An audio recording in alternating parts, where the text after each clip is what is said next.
요새 언론 뉴스가 되게 어처구니 없는 게 비싸도 잘 팔린다고 얘기합니다. 30평대 아파트 가격이 16억이라고. 영등포구에 있는 어느 아파트인데 되게 비싸게 뻥튀기해서 분양가를 올려놓고 그래도 사람들이 많이 몰려든다고 거짓을 얘기하고 있습니다.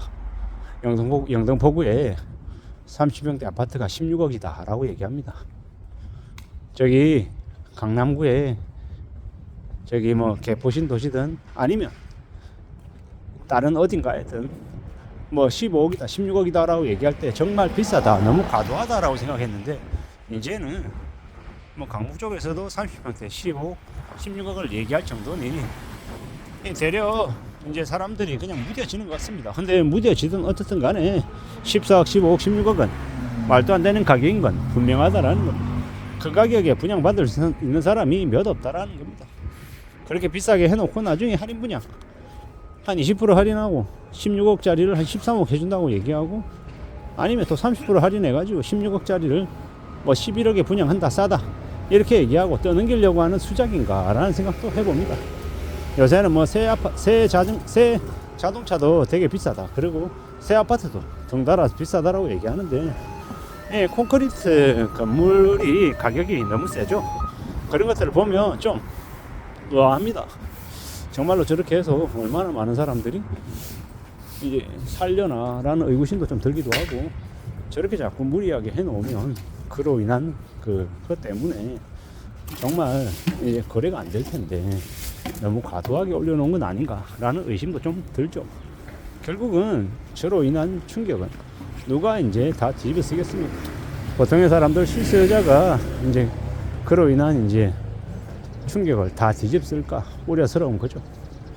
그리고 이제 그들은 여전히 정부가 이제 다 사줄 것이다 라고 하는데 기대를 두고 있는 것 같습니다. 근데 그들은 이번에는 오판한 것 같습니다. 왜냐? 정부에서 돈이 없어요.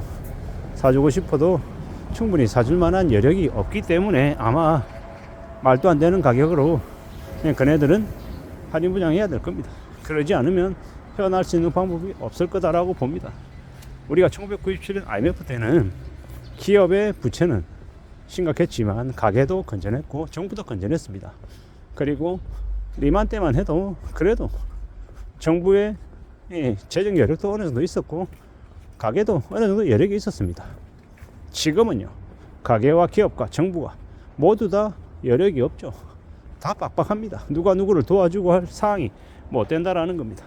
그런 상황에서 지금도 아파트 30평대 16억이다 라고 얘기하는데 그냥 웃고 넘기면 될 것 같습니다. 아마도 앞으로 2027년 2028년쯤 되면요 어떻게 되겠습니까? 앞으로 한 3, 4년 뒤쯤 되면 대치동의 연마 아파트 지금 가격에서 25억 30억이라고 하는 저 가격에서 반쯤으로 내려와 있겠죠. 8억 9억 10억 그 정도로 내려가 있지 않을까 라고 생각합니다. 다른 것도 마찬가지로 보고요. 잠실 쪽의 아파트들 30평대 25억이다 27, 8억이다 라고 얘기하지만 그네들 전부 다 10억 초반 아니면 10억 선이 무너지는 경우도 아마 엄청 많이 발생할 것 같다라고 봅니다. 왜겠습니까? 거래가 안 되니까. 금매로 현금화 시켜야 되는데 현금화 시킬 수 있는 이 가격대가 내려가고 또 내려가고 계속 내려가다 보면 아마 나중에는 좀 믿기 어려운 가격까지 내려가지 않을까라고 생각하는 겁니다. 설마 거기까지 내려갈까? 라고 생각하는 사람들도 있긴 할 텐데 두고 보자고요. 제가 하는 얘기가 틀릴지 아니면 어느 정도 맞을지 아니면 완전 빗나갈지 그건 이제 지나고 말 것 같습니다. 뭐 저는 뭐 영상을 들으신 분들은 아시겠지만은 매일같이 이제 찍어서 올리잖아요. 1년 지나고 3년 지나고 5년 지나도 아마 계속 이러한 영상들을 찍어서 올리고 있을 것이니 그때 또 어떤 상황일지 한번 보자고요.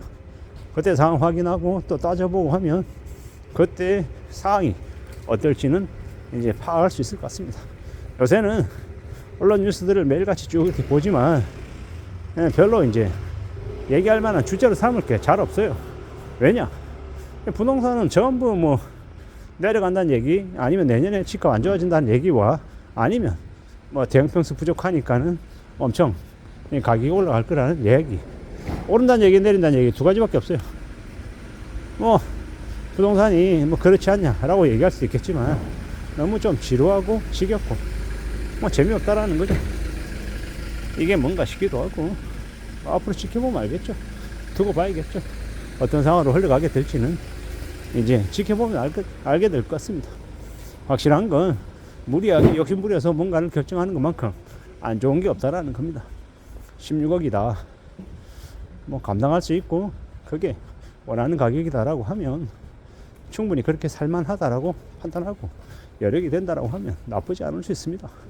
이 문제는 16억짜리 산다고 빚을 10억, 11억, 12억 내는 그들이 문제인 거죠. 너무 무리한 대출을 내는 그들이 문제인 거지, 감당할 수 있는 능력을 가지고 빚 없이 산다라고 하면 뭐 그들에게는 이 능력 범위 안에 사는 것이기 때문에 문제가 안 된다라고 볼 수 있습니다. 근데 그런 생각을 하는 거죠. 16억이다. 야, 16억이라고 하는 돈이 있으면 뭘 할 수 있을까? 예를 들어서 16억이면 고비당 우량주를 6%짜리를 사면요, 그냥 1년에 9,600만 원에 세금을 제하기 전 배당 수익이 생기는 건데 절대로 적은 돈이 아닌데 라는 생각이 드는 거죠. 참 많은 생각들이 듭니다. 그 엄청난 돈을 가지고 뭘 할 수 있는 걸까 라고 말입니다. 천천히 차근차근 살펴봐야겠죠. 알아봐야 될 것 같습니다. 그냥 되는 건 없는 것 같고 시간을 들여서 차근차근 움직여야겠죠. 그렇게 움직여가다 보면 뭐가 되었건 간에 만들어질 것 같습니다. 차근차근 살펴보고 따져보면 지내야 될 것 같습니다. 그냥 되는 건 없을 거고 시간을 들여야겠죠. 정성을 쏟아야 될 겁니다. 그렇게 만들어 가다 보면 또 가능할 수도 있겠죠. 세상에 너무 욕심 부려서도 안 되고 내가 할 수 있는 범위 안에 있는 것들만 하는 게 맞는 것 같습니다. 내가 할 수 없는 것에 자꾸 눈을 돌리고 욕심 부리고 관심을 갖고 하면 그러한 것들이 좀 삶을 되게 힘들게 만드는 것 같습니다. 그러니 좀 더 심사숙고하고 좀 더 조심하고 좀 더 염려할 필요가 더욱 있는 것 같습니다. 잘 생각하고 잘 따져보고 지내야죠. 좀 더 신경을 쓰고 살아가야 될 것 같습니다. 참 막막한 시대에 살아가고 있습니다. 16억이 뭐 누구 애 이름도 아니고 너무 우습게 너무 만만하게 이야기하는데, 그런 쉽게 얘기하는 그들의 말에 내 인생을 담보 잡히면 내 인생이 순식간에 사라질 수 있기 때문에 함부로 그런 사람들의 말에 놀아나서는 안 되겠습니다. 좀 더 신중해야 된다라는 것과 좀 더 잘 살펴볼 필요가 있겠다라는 겁니다. 가격이 올라도 너무 많이 오른 것 같습니다. 제가 생각할 때는 그냥 영등포구면 그래 정말 비싸다라고 하면 그래 7, 8억이면은 충분히 적당할 것 같은데요. 지난 이 10여 년 사이에 분양 가격을 너무 말도 안 되게 올린 것 같습니다. 저렇게 올려놓고 사람들에게 감당하라고 얘기하니 이게 무슨 막장 나라인가 라는 생각이 들 정도인 거죠. 이상입니다.